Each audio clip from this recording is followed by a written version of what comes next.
In today's video, I'm going to teach you how to pay your total wireless bill online. To get started, open your web browser and go to the official Total Wireless website.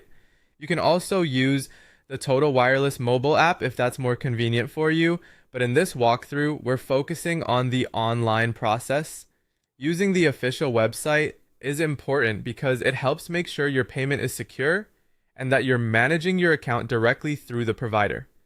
Once you're on the site, log into your account. You'll need to enter your account credentials to access your billing and plan details. Make sure you're signing in to the correct account, especially if you manage more than one line.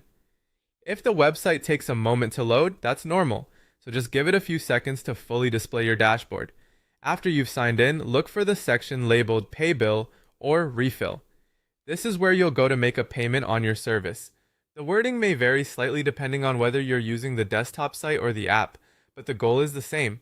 You want to reach the payment area for your current plan. Next, choose how you want to pay. Total Wireless typically allows you to use a credit card, debit card, or in some cases, a prepaid refill card. Enter your payment details carefully and double check the information before moving forward. Even a small typo in your card number or expiration date can cause the payment to fail, so it's worth taking an extra moment here.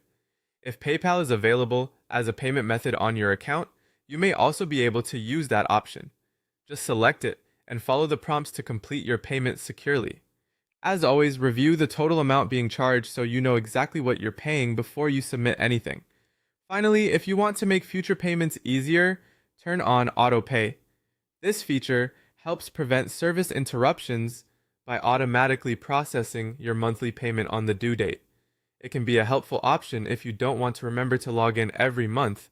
Before enabling it, make sure you understand which payment method will be charged and when the payment will be taken. Once everything looks correct, complete the payment and wait for the confirmation screen. It's also a good idea to save or screenshot your confirmation for your records, and that's how to pay your total wireless bill online.